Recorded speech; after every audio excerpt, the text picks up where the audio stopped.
नमस्कार, welcome to common Indian voice. आज हम लोग फिर से डॉक्टर विशाल मिश्रा जी से हमारे अमृत महोत्सव के बारे में अगली कड़ी में जुड़ रहे हैं।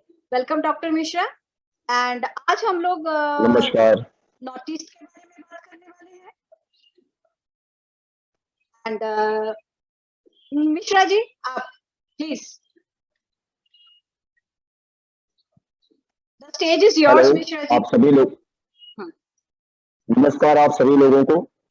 अमृत महोत्सव, आजादी के अमृत महोत्सव कार्यक्रम के श्रृंखला में आज आप लोगों का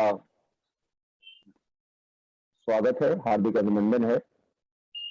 आज हम लोग चर्चा करेंगे कि स्वतंत्रता आंदोलन में उत्तर पूर्व का क्या योगदान रहा।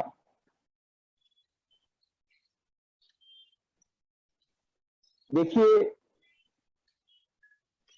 जहां तक भारतीय स्वतंत्रता आंदोलन में राज्यों की भूमिका, राज्यों के योगदान का प्रश्न है,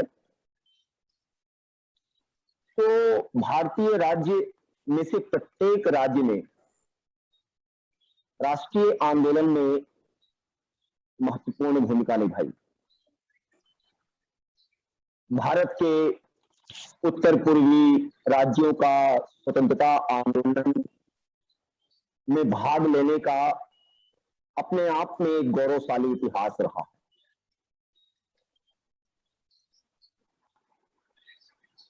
उत्तर पूर्व की जो आम जनता थी, जो आम जनमानस था, वो मां भारती की स्वतंत्रता के लिए हो रहे आंदोलन में जी जान से कूद पड़े।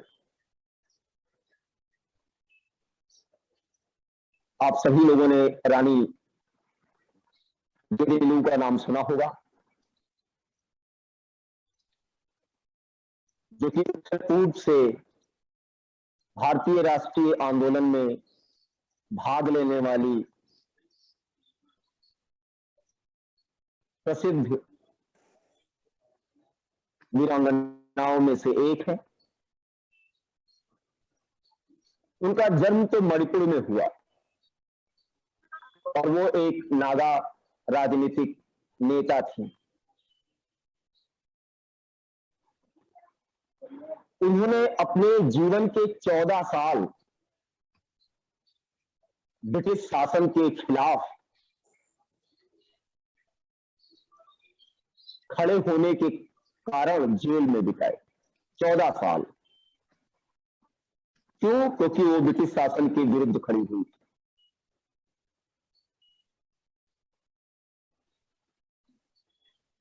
बाद में आजादी के बाद उनको पद्म भूषण से सम्मानित किया गया। इसी क्रम में उत्तर पूर्व के योगदान में आसाम से आने वाले दो नाम प्रमुख हैं, जिनमें से एक नाम है विष्णु प्रसाद राभा, जिन्हें क्रांति के नाम से भी जाना जाता है, और दूसरे हैं ज्योति प्रसाद अग्रवाल जी, जिन्हें रूप कंवर के नाम से जाना जाता है। और यही नहीं,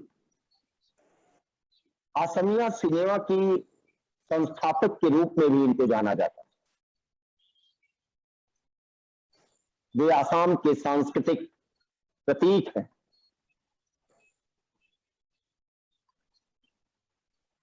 उन्होंने कविताएं लिखी, क्रांतिकारी भावना से ओतप्रोत देशभक्ति के गीत लिखे और लोगों के मन मस्तिष्क में देशभक्ति की भावना, देशभक्ति की अलख को जगाए रखा, जगाने का काम किया, चेतना लाने का काम किया।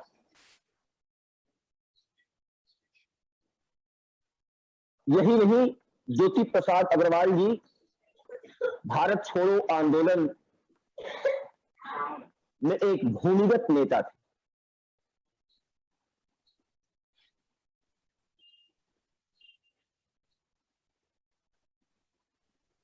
एक और स्वतंत्रता सेनानी की चर्चा होती है, कुशल कुंवर, वो भी असम के वीर सपूत थे।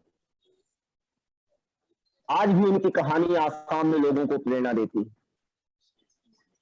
अंग्रेजों ने उन पर असम के गोलाघाट जिले में जो तोड़फोड़ हुई ट्रेन में, उसके साजिशकर्ता के रूप में उनको जेल में बंद कर दिया। हालांकि उनके खिलाफ कोई सबूत नहीं था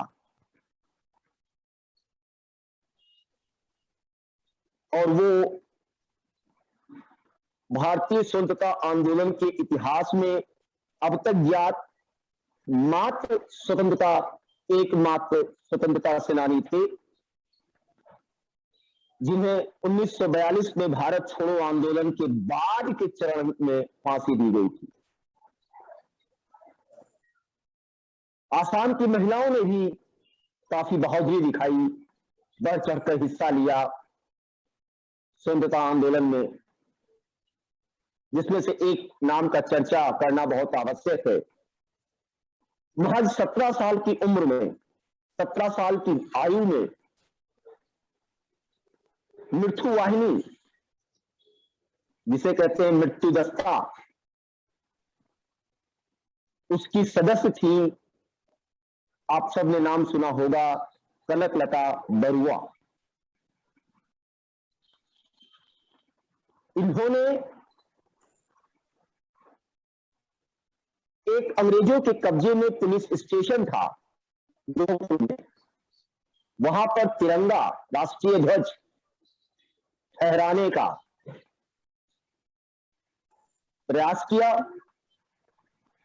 परिणाम स्वरूप अंग्रेजों की गोलियों का सामना करना पड़ा और इस राष्ट्रीय ध्वज को फहराने के प्रयास में वीरगति को प्राप्त हुई।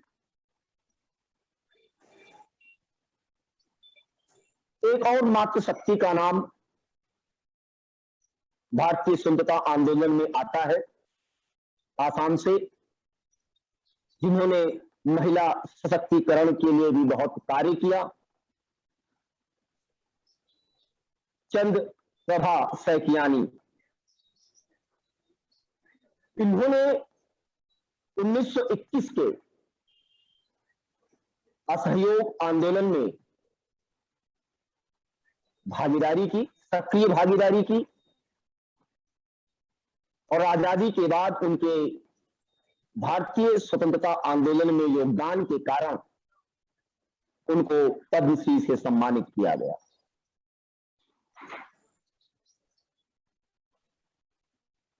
मणिपुर की ही थी मेजर पावना ब्रजवासी।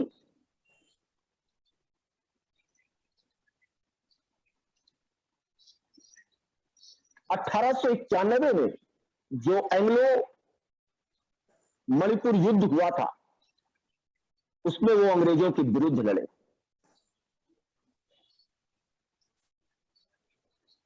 एक और स्वतंत्रता सेनानी का नाम आता है, वो है मेघालय से,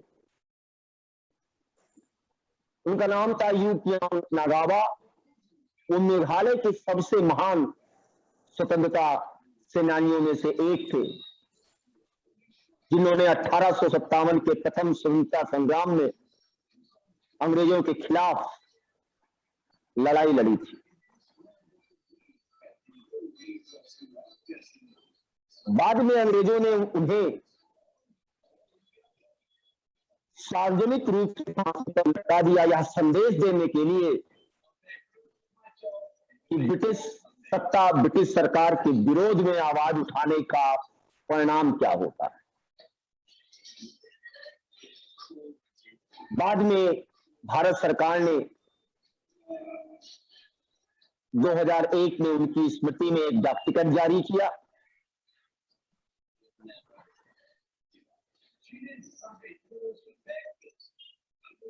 इसी क्रम में, उत्तर पूर्व के योगदान के क्रम में,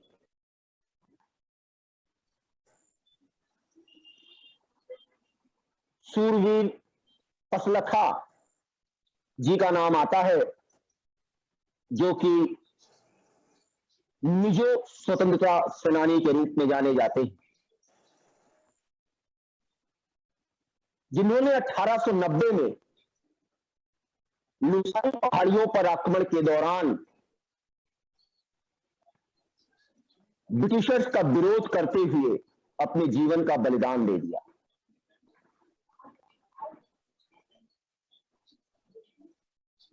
एक और नाम आता है वीर टिकेनजीत सिंह जी का, जो कि मणिपुरी सेना में कमांडर थे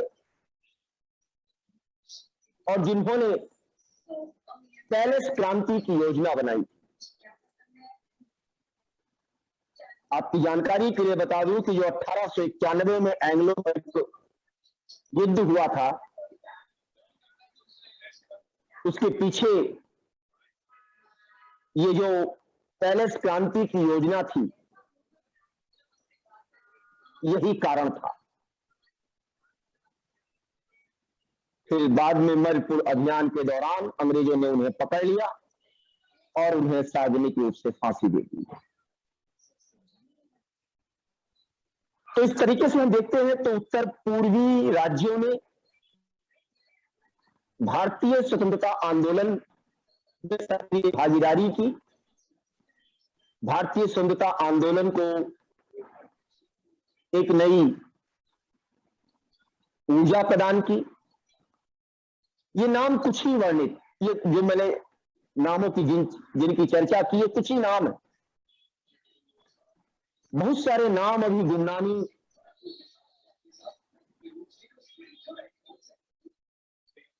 में खोए हुए हैं, हमें उनको बाहर लाना चाहिए, हमारा प्रयास होना चाहिए। जिन्होंने राष्ट्र के लिए अपना सर्वस्व न्यौछावर कर दिया, उनको हमें अपने युवाओं के बारे में उनके बारे में हमें अपने युवाओं को बताना चाहिए, अपने नौनिहालों को, ताकि उनसे प्रेरणा ले सके।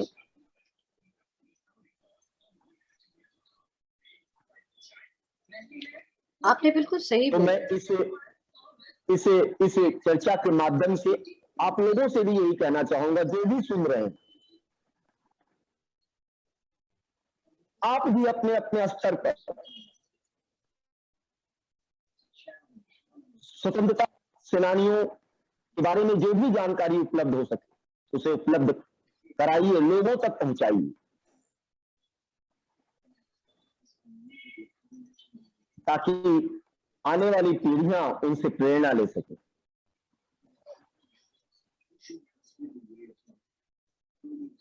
और यह भी महसूस कर सके कि आजादी हमने बहुत मेहनत से पाई है और इस आजादी की कीमत क्या होती, उसके वैल्यूज को समझ सके। यही हमारे स्वतंत्रता सेनानियों के प्रति सच्ची श्रद्धांजलि है। जी, आपने बिल्कुल सही बोला है। और ये जो मतलब अमृत महोत्सव हो रहा है, ये मुझे तो लगता है कि काफी लोगों को जागरूक करेगा। और हमारे तरफ से एक छोटा सा व्हाट शुड आई से, एक छोटा सा योगदान है। एंड हम कोशिश कर रहे हैं कि हम कुछ तो करें, कुछ तो लोगों को जानकारी दे। और हमारी जानकारी अगर लोगों को अगर लगता है कि हाँ भाई इनके बारे में और भी जानकारी चाहिए, तो वो जरूर उसको जाके ढूंढे और उनके बारे में पढ़े। और मुझे तो सभी से गुजारिश है, स्पेशली जो किताबें लिखते हैं, कि इनका भी नाम लीजिए, ये इनको भी अमर रखिए। एंड धन्यवाद डॉक्टर विशाल, आपने आज बहुत सारी ये दिया हमको। नमस्कार। अगर आप लोगों को अच्छा लगा है तो प्लीज लाइक कीजिए, शेयर कीजिए एंड सब्सक्राइब जरूर कीजिए। Thank you very much.